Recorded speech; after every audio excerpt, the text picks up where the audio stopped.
Deep dive into Tanakh, Part 3. Question 10. Is Son of God going to fulfill his role as priest forever by being the Passover lamb himself? Yes. Is perfect and innocent Passover lamb to be killed and his blood shed as sacrifice for sin in order that others trusting him may live? Yes. Is Son of God going to die as atonement for our sin, shedding his blood to procure our forgiveness, cleansing, justification, sanctification, redemption, reconciliation to God? Yes. Is Son of God going to be rejected, despised by men, mocked, beaten, put on trial, crucified to death? Yes. Is Son of God going to rise from the dead on the third day? Yes. Who hath believed our report? And to whom is the arm of the Lord revealed? For he shall grow up before him as a tender plant, and as a root out of a dry ground, he hath no form nor comeliness. And when we shall see him, there is no beauty that we should desire him. He is despised and rejected of men, a man of sorrows, and acquainted with grief, and we hid as it were our faces from him. He was despised, and we esteemed him not. Surely he hath borne our griefs, and carried our sorrows, yet we did esteem him stricken, smitten of God, and afflicted.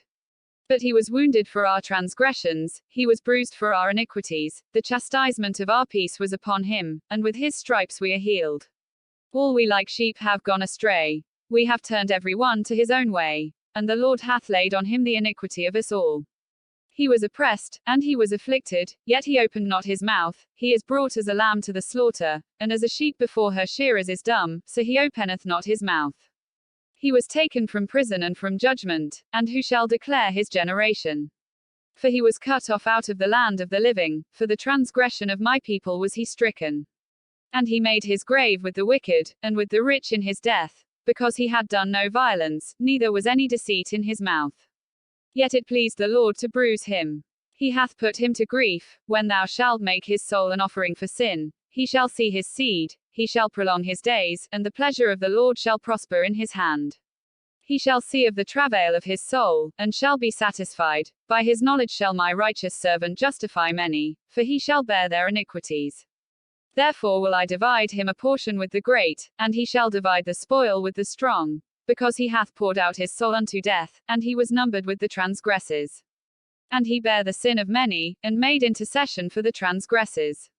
Isaiah 53, 1-12 KJV. Then Moses called for all the elders of Israel, and said unto them, Draw out and take you a lamb according to your families, and kill the Passover. And ye shall take a bunch of hyssop, and dip it in the blood that is in the basin, and strike the lintel and the two side posts with the blood that is in the basin. And none of you shall go out at the door of his house until the morning. For the Lord will pass through to smite the Egyptians, and when he seeth the blood upon the lintel, and on the two side posts, the Lord will pass over the door, and will not suffer the destroyer to come in unto your houses to smite you. And ye shall observe this thing for an ordinance to thee and to thy sons forever. And it shall come to pass, when ye be come to the land which the Lord will give you, according as he hath promised, that ye shall keep this service. And it shall come to pass, when your children shall say unto you, What mean ye by this service? That ye shall say, It is the sacrifice of the Lord's Passover, who passed over the houses of the children of Israel in Egypt, when he smote the Egyptians, and delivered our houses. And the people bowed the head and worshipped. And the children of Israel went away, and did as the Lord had commanded Moses and Aaron, so did they. Exodus 12:21-28 KJV. My God, why hast thou forsaken me? Why art thou so far from helping me, and from the words of my roaring? O my God, I cry in the daytime, but thou hearest not. And in the night season, and am not silent. But thou art holy, O thou that inhabitest the praises of Israel. Our fathers trusted in thee, they trusted, and thou didst deliver them. They cried unto thee, and were delivered, they trusted in thee, and were not confounded. But I am a worm, and no man, a reproach of men, and despised of the people. All they that see me laugh me to scorn, they shoot out the lip, they shake the head, saying, He trusted on the Lord that he would deliver him, let him deliver him, seeing he delighted in him. But thou art he that took me out of the womb, thou didst make me hope when I was upon my mother's breasts. I was cast upon thee from the womb, thou art my God from my mother's belly. Be not far from me, for trouble is near, for there is none to help. Many bulls have compassed me, strong bulls of Bashan have beset me round. They gaped upon me with their mouths, as a ravening and a roaring lion. I am poured out like water, and all my bones are out of joint. My heart is like wax, it is melted in the midst of my bowels. My strength is dried up like a potsherd, and my tongue cleaveth to my jaws, and thou hast brought me into the dust of death. For dogs have compassed me, the assembly of the wicked have enclosed me, they pierced my hands and my feet. I may tell all my bones, they look and stare upon me. They part my garments among them, and cast lots upon my vesture. But be not thou far from me, O Lord, O my strength, haste thee to help me. Deliver my soul from the sword, my darling from the power of the dog. Save me from the lion's mouth, for thou hast heard me from the horns of the unicorns. I will declare thy name unto my brethren, in the midst of the congregation will I praise thee. Ye that fear the Lord, praise him. All ye the seed of Jacob, glorify him.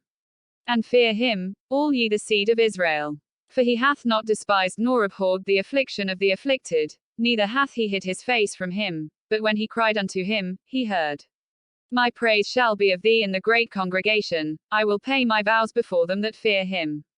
The meek shall eat and be satisfied, they shall praise the Lord that seek him, your heart shall live forever. All the ends of the world shall remember and turn unto the Lord, and all the kindreds of the nations shall worship before thee. For the kingdom is the Lord's, and he is the governor among the nations. All they that be fat upon earth shall eat and worship, all they that go down to the dust shall bow before him, and none can keep alive his own soul. A seed shall serve him. It shall be accounted to the Lord for a generation. They shall come, and shall declare his righteousness unto a people that shall be born, that he hath done this. Psalm 22, 1-31 KJV. Come, and let us return unto the Lord, for he hath torn, and he will heal us. He hath smitten, and he will bind us up.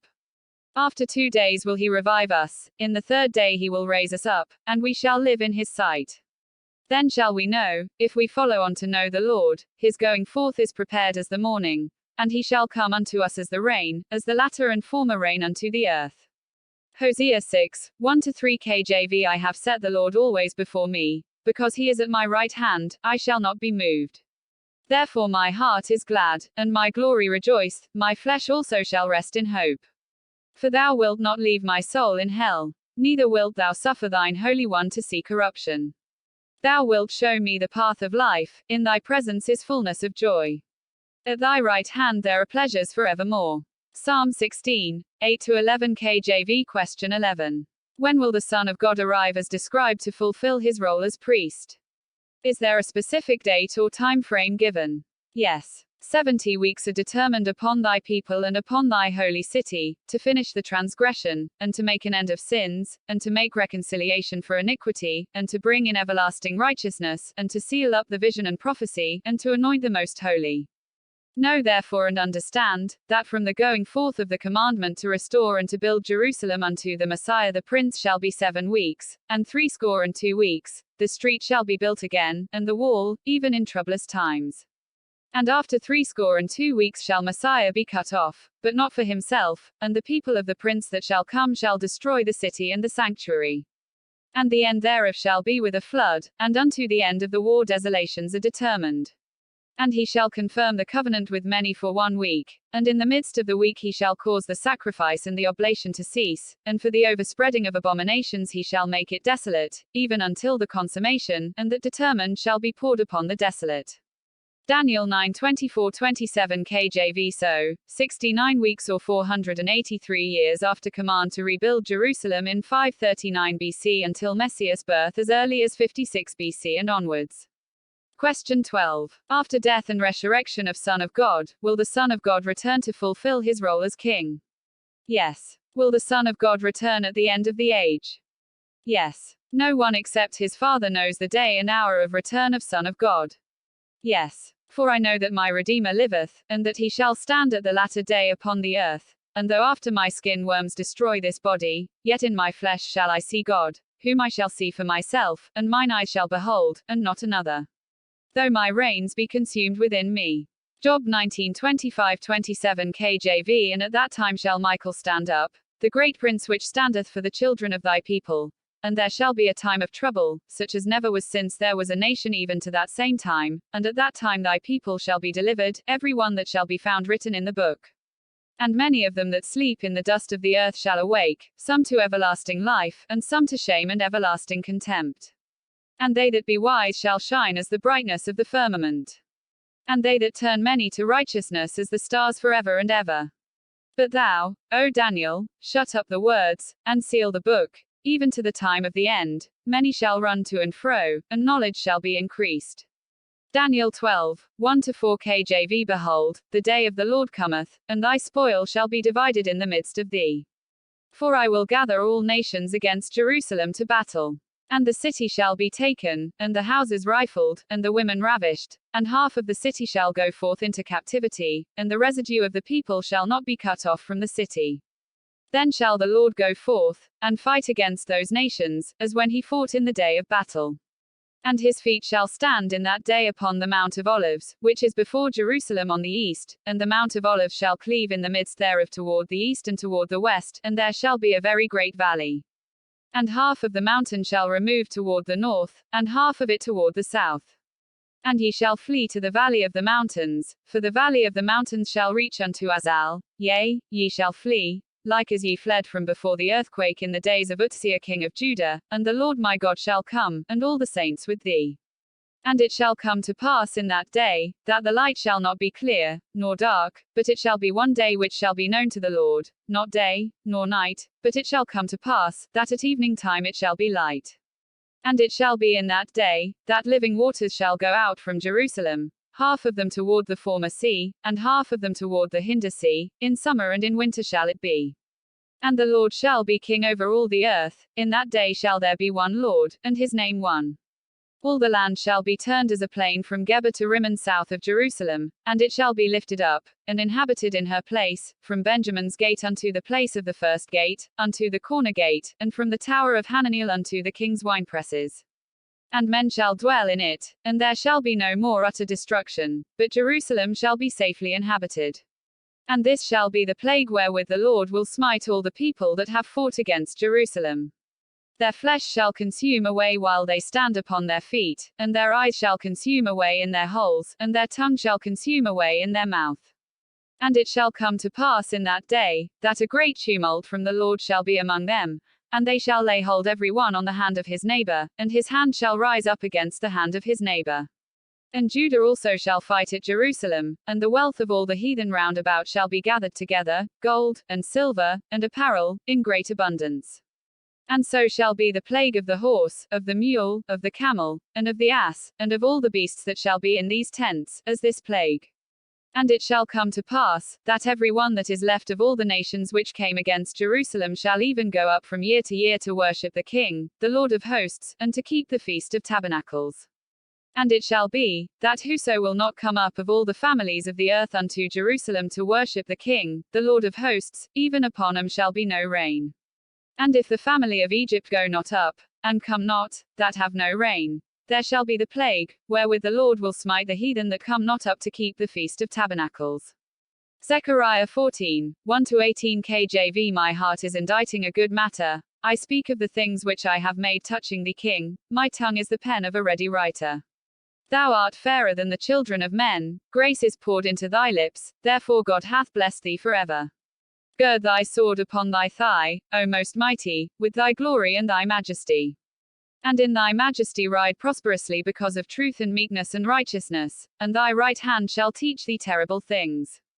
Thine arrows are sharp in the heart of the king's enemies, whereby the people fall under thee. Thy throne, O God, is forever and ever, the scepter of thy kingdom is a right scepter. Thou lovest righteousness, and hatest wickedness, therefore God, thy God, hath anointed thee with the oil of gladness above thy fellows. Psalm 45, 1-7 KJV. All this is from the Tanakh alone.